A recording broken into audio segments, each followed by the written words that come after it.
CPM-ന് ചോദ്യങ്ങളുടെ പെരുമഴക്കാലം വീണ്ടും. ഒന്ന് തീരുമ്പോൾ മറ്റൊന്ന്. ഇന്നലെ ജി സുധാകരൻ വകയായിരുന്നുവെങ്കിൽ അടുത്ത KK രാഗേഷ് വക. ഞങ്ങൾ കടവുകളെ കീഴടക്കുകയും സ്രാവുകളെ വെട്ടിക്കുകയും ചെയ്തവർ. പ്രകോപനം തുടർന്നാൽ എന്ത് സംഭവിക്കുമെന്ന് പറയാനാകില്ല.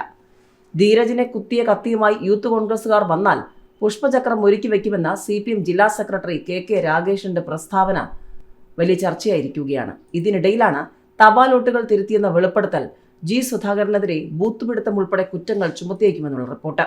ജി സുധാകരന്റെ വെളിപ്പെടുത്തൽ ബൂത്തുപിടുത്തം മുതൽ ബാലറ്റ് പേപ്പർ തിരുത്തൽ വരെയുള്ള കുറ്റങ്ങളാണ്. സുധാകരന്റെ പ്രസ്താവന ഗൗരവതരം.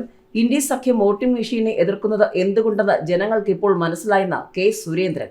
തപാൽ വോട്ടുകൾ മാത്രമല്ല, തപാൽ പെട്ടിയും പൊക്കിയിട്ടുണ്ടെന്ന് കുറിക്കുകൊള്ളുന്ന കുറിപ്പുമായി മുതിർന്ന മാധ്യമപ്രവർത്തകൻ G. ശക്തിധരനുമുണ്ട്. ഇതിനിടെ ലേശം ഭാവന കലർത്തി പറഞ്ഞതാണ് കള്ള വോട്ട് ചെയ്തിട്ടില്ലെന്നും ബാലറ്റ് തുറന്നു നോക്കിയിട്ടില്ലെന്ന് പറഞ്ഞുകൊണ്ട് ജി സുധാകരനും രംഗത്തുണ്ട്. വനം വകുപ്പ് ഉദ്യോഗസ്ഥരെ അസഭ്യം പറഞ്ഞ് ഭീഷണിപ്പെടുത്തി ജനീഷ് കുമാർ MLA-ക്ക് പിന്തുണയുമായി ഇതിനിടെ CPM രംഗത്തിറങ്ങിയിട്ടുണ്ട്. സംഭവം വിവാദമായതിന് പിന്നാലെ തല പോയാലും ജനങ്ങൾക്കൊപ്പമെന്ന് MLA സമൂഹ മാധ്യമത്തിലും കുറിച്ചു.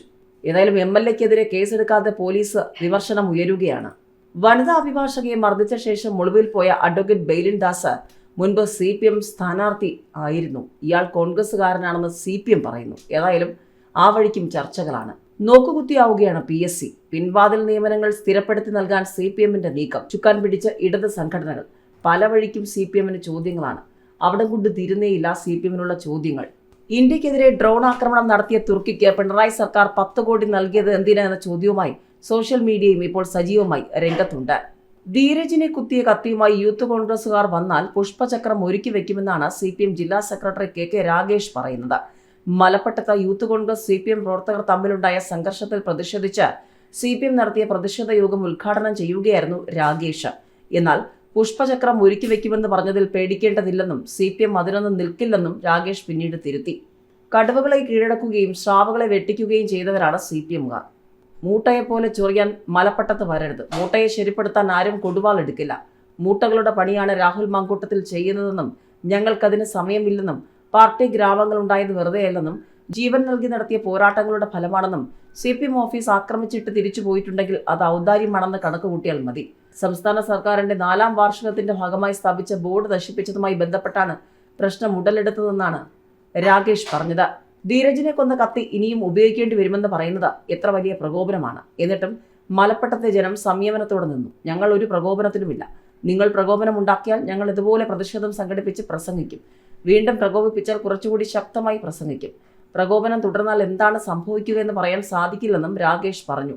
തപാൽ വോട്ടുകൾ പൊട്ടിച്ച് തിരുത്തിയിട്ടുണ്ടെന്ന മുൻ മന്ത്രിയും മുതിർന്ന CPM നേതാവുമായ ജി സുധാകരന്റെ വെളിപ്പെടുത്തലിനെ തുടർന്ന് ജനപ്രാതിനിധ്യ നിയമത്തിലെ ബൂത്തുപിടുത്തം ഉൾപ്പെടെയുള്ള കുറ്റങ്ങൾ ചുമത്തി കേസെടുക്കാൻ തെരഞ്ഞെടുപ്പ് കമ്മീഷൻ നടപടി തുടങ്ങി.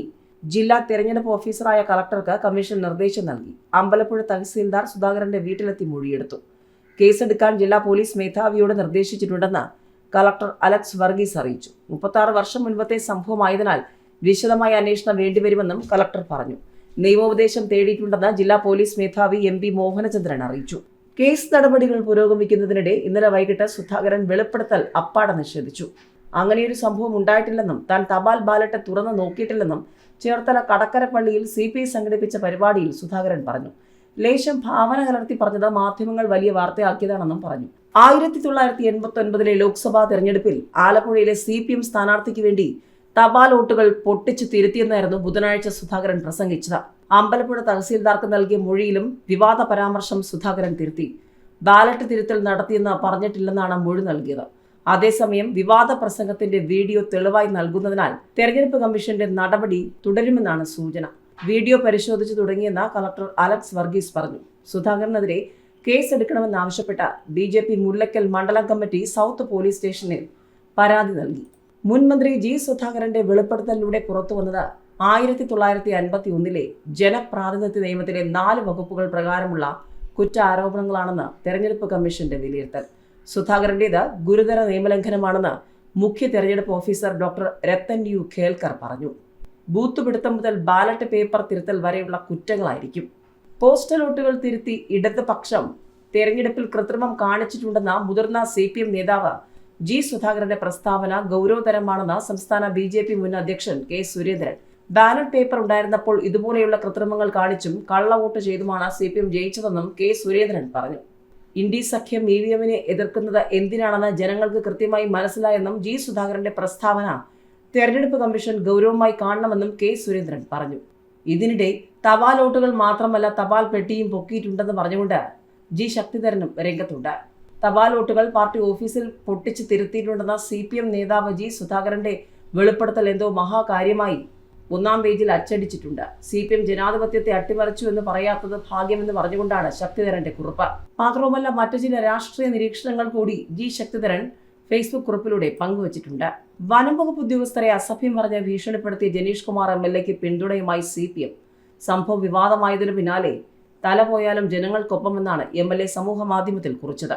വനം വകുപ്പ് ഉദ്യോഗസ്ഥരെ അസഭ്യം പറഞ്ഞ് ഭീഷണിപ്പെടുത്തി ചോദ്യം ചെയ്യാൻ വിളിപ്പിച്ച ആളെ ബലമായി ഫോറസ്റ്റ് സ്റ്റേഷനിൽ നിന്ന് ഇറക്കിക്കൊണ്ടുപോയ ജനീഷ് കുമാർ MLA-ക്ക് പിന്തുണയുമായി CPM.